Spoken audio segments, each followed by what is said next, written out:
And now for part two, getting back to the Boston-based Neighborhood Assistance Corporation of America. In a September 1999 story, the Wall Street Journal reported, based on a review of court documents by Boston real estate analyst John Anderson, that the Fleet Bank initiated foreclosure proceedings against 4% of loans made for Fleet by NACA in 94 and 95, a rate 4 times the industry average. NACA frankly admits that it is willing to run these risks. And it emphasizes the virtues of counseling programs it offers, like all CRA groups, to prepare its typical buyer, a hotel worker with an income of $25,000 and probably some past credit problems, says a NACA spokesman. And it operates what it calls a neighborhood stabilization fund on which buyers who fall behind on payments can draw. But Bruce Marks, the chief executive of NACA, says that he would consider a low foreclosure rate to be a problem. If we had a foreclosure rate of 1%, that would just prove we were skimming, he says. Accordingly, in mid-1999, 8.2% of the mortgages NACA had arranged with the Fleet Bank were delinquent compared with the national average of 1.9%.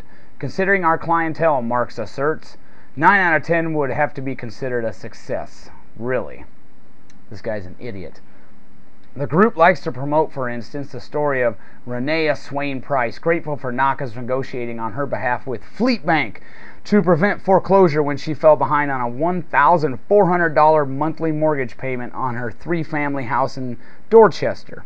Yet NACA had no qualms about arranging the $137,500 mortgage in the first place, notwithstanding the fact that Swain Price's husband was in prison, that she'd had previous credit problems, that the monthly mortgage payment constituted more than half her monthly salary. That is absolutely ridiculous to have your mortgage payment be half your salary. That only an idiot would do that.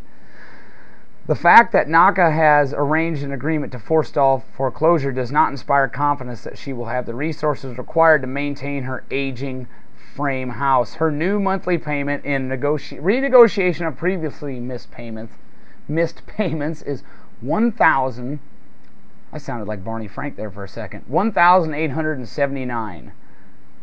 So it didn't do her any good. Now let's quickly go over the liberal emotional appeal that blacks and Hispanics are being denied loans by evil white guys that own banks. This is one thing the liberals will pull on you. Thomas Sowell asserts this: the practice of not lending in some neighborhoods was demonized as redlining, and the fact that minority applicants were approved for mortgages only 72% of the time, while whites were approved, evil whites were approved 89%, was called overwhelming evidence of discrimination by the Washington Post.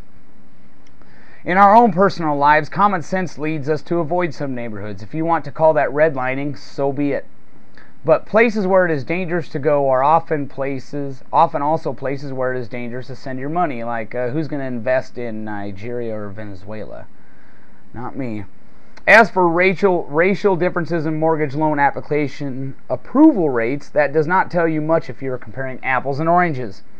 Income, credit history, and net worth are just some of the things that are very different from one group to another. More important, in the same ways that blacks differ from whites, whites differ from Asian Americans. The fact that whites are turned down for conventional mortgage loans and resort to subprime loans more often than Asian Americans do is seldom reported in the news stories about lending practices, even though such data are readily available. Consider this evidence as well.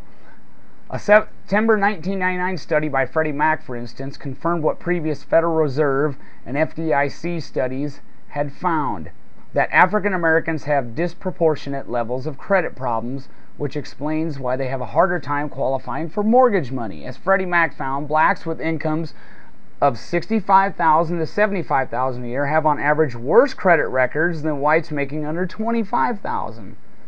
The Federal Reserve Bank of Dallas had it right when it said, in a paper pointedly entitled "Redlining or Red Herring," the CRA may not be needed in today's financial environment to ensure all segments of our economy enjoy access to credit. True, some households, those with a history of credit problems, for instance, or those buying homes in neighborhoods where reselling them might be difficult, may not qualify for loans at all, and some may have to pay higher interest rates in reflection of higher risk.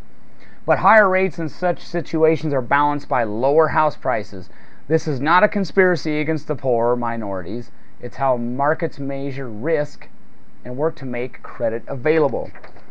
It was Clinton's HUD that put the CRA on steroids by cranking up the quotas for Fannie Mae and Freddie Mac, which have always benefited in some fashion by taxpayer capital. These institutions, contrary to liberal talking points, were always either half socialized or totally socialized. They're a bastardized version of the free market. It's a mixed market. It's not. Fannie Mae and Freddie Mac are not a free market. Let's deal with one more class warfare argument before we conclude. Numerous libtards have asserted that banks have engaged in predatory lending, and I have to laugh at that. Do you not know how to read your own loan agreement? You signed the damn thing. Was it an adjustable rate mortgage? Did it have a teaser rate? Was it an interest-only loan? The borrower is the one that ultimately signs the agreement. It's your job to know the terms of your loan. Don't play dumb with me and assert, I never knew my rate would go up 4% after 5 years.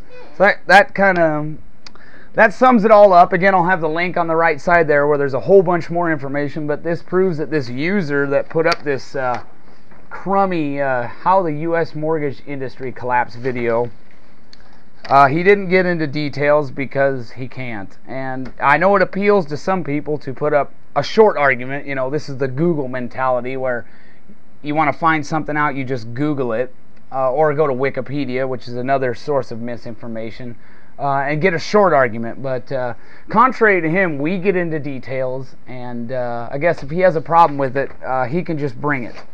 And that concludes our two-part response to that. Don't thank us now.